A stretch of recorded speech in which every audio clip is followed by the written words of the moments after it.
حضور نبی اکرم صلی اللہ علیہ وسلم نے عرب کے معاشرے میں جہاں اخلاقی قدریں پامال ہو چکی تھی اور انسانی معاشرہ اس اخلاقی گراوٹ کا شکار تھا جس کی کوئی نظیر ہی نہیں ملتی تھی، آپ صلی اللہ علیہ وسلم نے نہ صرف اخلاقی اقدار کو بحال کیا بلکہ ایسے افراد تیار کیے جو اخلاقی کردار اور شخصی فضائل کے حوالے سے پوری دنیا کے لیے رہنما قرار پائے۔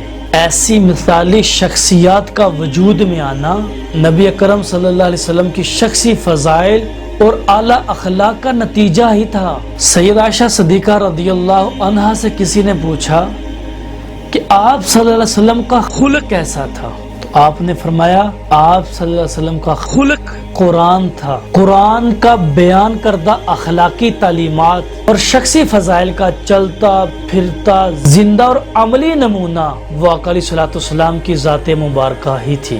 اس حوالے سے امام بخاری کتاب الجہاد میں ایک حدیث لائے ہیں۔ حضرت جابر بن عبداللہ رضی اللہ عنہ فرماتے ہیں کہ ہم آقا علیہ الصلوۃ والسلام کے ہمراہ کسی غزوے سے واپسی پر آئے تو راستے میں ایک وادی تھی، دوپہر کا وقت تھا، تو آقا علیہ الصلوۃ والسلام نے پڑاؤ کرنے کا ارادہ فرمایا۔ لوگ ادھر ادھر جو ہے وہ درختوں کے سایوں میں چلے گئے۔ آقا علیہ الصلوۃ والسلام بھی ایک کیکر کے درخت کے نیچے لیٹ گئے۔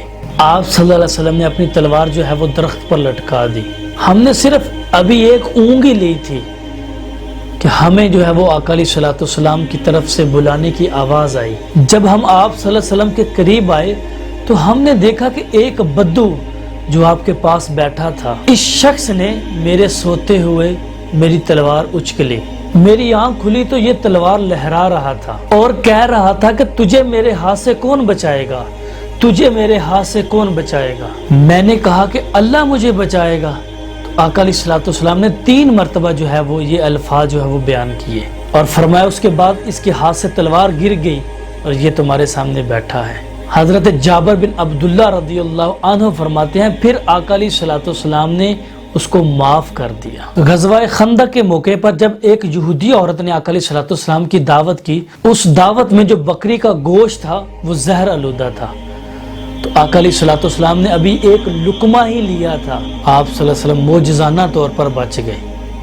آپ اللہ کے نبی تھے، آپ کی طرف وحی ہو جاتی۔ اس یہودی عورت کو آپ صلی اللہ علیہ وسلم کے پاس لایا گیا تو آقا علیہ الصلوۃ والسلام نے اس کو معاف فرما دیا۔